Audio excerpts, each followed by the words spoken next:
यह special leave petition के बारे में ऐसे हम विशेष अनुमति याचिका या फिर एसएलपी के नाम से जानते हैं। दोस्तों, विशेष अनुमति याचिका या फिर एसएलपी भारतीय संविधान के आर्टिकल 136 के तहत दिया गया एक असाधारण प्रक्रिया है। इसे आज साधारण इसलिए कहा जाता है क्योंकि इसके जरिए से कोई भी व्यक्ति सुप्रीम कोर्ट में अपील कर सकता है, फिर चाहे उस व्यक्ति को वहां पर अपील करने का अधिकार प्राप्त नहीं हो। इसीलिए इसे तो एसएलपी भारत के सुप्रीम कोर्ट को यह पावर देता है कि वह किसी भी मामले में, चाहे वह जुडिशियल हो या फिर नॉन जुडिशियल हो, उसके मामले में दिए गए जो जजमेंटल है उसकी समीक्षा कर सकता है, उसके रिव्यू कर सकता है। तो आइए जानते हैं कि एसएलपी कब तैयार की जाती है। यह उसे कंडीशन में तैयार की जाती है जब हाई कोर्ट किसी अपील को इजाजत देने से इनकार कर देता है, यानी कि वहां पर अपील एक्सेप्ट नहीं की जाती, तो उस कंडीशन में एसएलपी सुप्रीम कोर्ट में दायर की जा सकती है।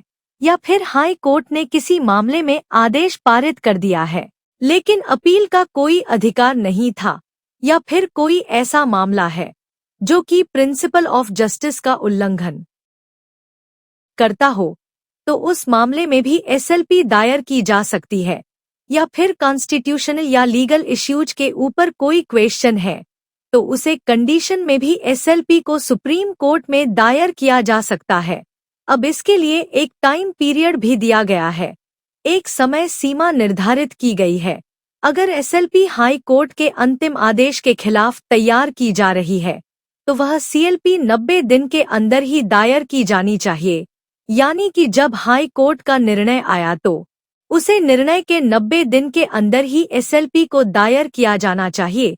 दूसरी बात यह कि अगर एसएलपी हाई कोर्ट के द्वारा अपील को खारिज करने के आदेश के खिलाफ दायर की जा रही है तो उसका टाइम पीरियड 60 दिनों का होता है, यानी कि अगर हाई कोर्ट ने कोई अंतिम आदेश दिया है तो उसका टाइम पीरियड 90 दिन होगा, और अगर हाई कोर्ट ने किसी अपील को खारिज ही कर दिया है, उसके खिलाफ एसएलपी दर्ज करना है, तो उसका जो टाइम पीरियड होगा, लेकिन इसके बावजूद भी अगर एसएलपी दायर करने में टाइम पीरियड लग जाता है तो सुप्रीम कोर्ट सफिशिएंट रीजन के बेसिस पर उसे देरी को माफ भी कर सकती है।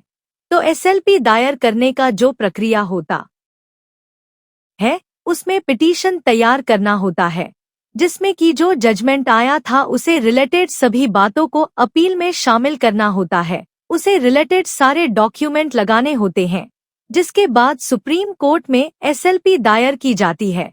और अगर सुप्रीम कोर्ट एसएलपी को एक्सेप्ट कर लेती है तो यह अपील में कन्वर्ट हो जाती है और दोनों पार्टी की इसमें दलीलें सुनी जाती है।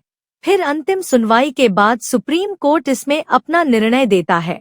तो एसएलपी की जो इम्पोर्टेंट है, इसमें एसएलपी सुप्रीम कोर्ट को यह पावर दे देता है कि वह किसी भी मामले की समीक्षा कर सकता है, भले ही वहां पर नॉर्मल कंडीशन में अपील करने का कोई अधिकार न हो, वहां पर भी एसएलपी दायर की जा सकती है। यह उन व्यक्तियों के लिए अंतिम कानूनी सहारा होता है जिन्हें अब कहीं से न्याय की कोई गुंजाइश नजर नहीं आई। उस कंडीशन में एसएलपी दायर की जा सकती है और एसएलपी के जरिए से ही सुप्रीम कोर्ट न्याय के मिसाल स्थापित करता है। इसे फ्यूचर के मामलों को गाइडलाइन पर मिलती है। सुप्रीम कोर्ट ने यूनियन ऑफ इंडिया वर्सेस पाई इब्राहिम 2010 के केस में कहा था कि एसएलपी एक मौलिक अधिकार नहीं है बल्कि यह एक न्याय का विवेक है।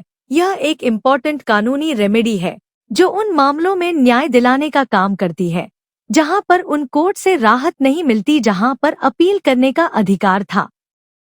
हालांकि एसएलपी दायर करना एक अधिकार नहीं है बल्कि यह कोर्ट की इजाजत पर निर्भर करता है। तो इस तरह से यह एसएलपी ऊपर के यह वीडियो आपको इन्फॉर्मेटिव लगा होगा। वीडियो को लाइक और चैनल को सब्सक्राइब करना बिल्कुल मत भूलिएगा।